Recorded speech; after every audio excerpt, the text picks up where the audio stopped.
Hi everybody, and blessed be, it's me Alex.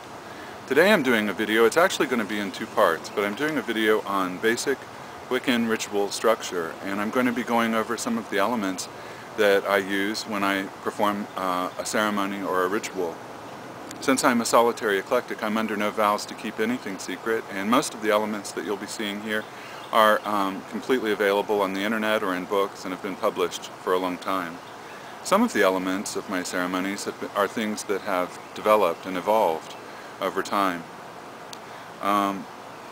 Some of the sources that I draw upon are traditional Wicca, Gardnerian and Alexandrian Wicca, CX Wicca, and other elements come from the reclaiming tradition, which is probably closer to what I actually practice. Some of the authors who have influenced me over the years have been Gerald Gardner, Alex Sanders, of course, Starhawk, Scott Cunningham, and Janet and Stuart Farrar. So I would recommend that anyone interested in Wicca check out those authors. They have some really great works. Early on, there were many elements from traditional Wicca that I incorporated into my early practice that kind of fell away as time went on. For example, one of the things was the incorporation of the mythos of the Oak King and Holly King. And while I'm drawn to that mythos, for many reasons, it just seemed like that it was cumbersome to the ritual structure of the Wheel of the Year. So it was one of the things that I still have in the back of my mind, but it's not something that I normally incorporate into Sabbath observances. As with anything else in life, spirituality and religion is a personal matter, and especially when we're solitary eclectics. And so I draw from sources that lend joy and lend connection to the divine, and from things that I feel like would make me a more loving person and a more genuine person in my daily life. So I freely draw from all of those sources. When I set up an altar for a ritual, I usually put it in the center of the circle. Sometimes I put it in the east, and other Wiccans put the altar in the north. It's really a matter of personal preference, in my opinion. The first thing I do is purification. And I normally use smudge or sage or some kind of smudge stick. And I use that to banish negative energies or to cleanse the area that I'm about to do a ritual in.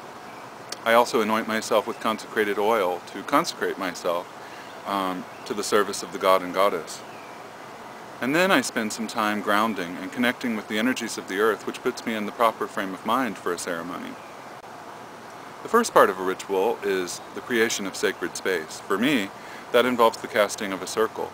And I do that for two reasons. The first reason is to demarcate the space as sacred and as a space set apart for worship of the god and goddess. And the second reason we cast a circle is to contain energy.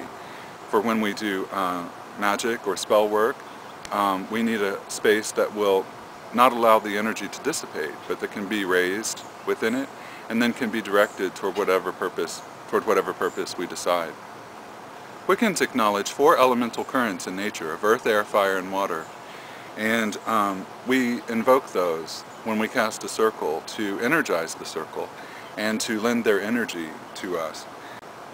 The elements are personified in the elemental spirits, and these are the ones that we enter into relationship with, who are co-creators with us in magic.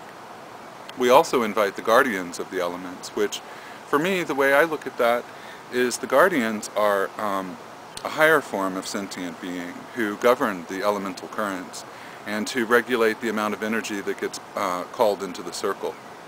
The next part of the ritual is the invocation of the goddess and the invocation of the god. And it's when we call out to them and ask them to be present in our ritual and to empower us and to be present with us.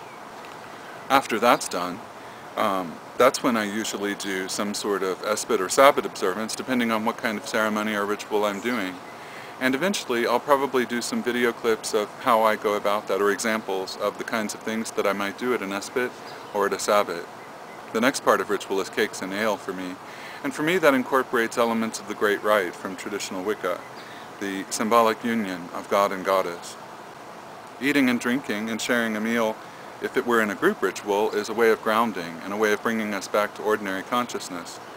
One thing I'd like to say is that in public rituals, I would advise using non-alcoholic beverages and not the traditional ale or wine. Because there are many people in the world who struggle with addiction, and those are the kinds of things that we always have to be conscious about and that we have to be compassionate about. So I would switch to some kind of fruit juice or non-alcoholic wine. It's always important to thank the deities for being present with us and to thank them for the many blessings that they bestow upon all of us. So that's a part of Wiccan ritual too.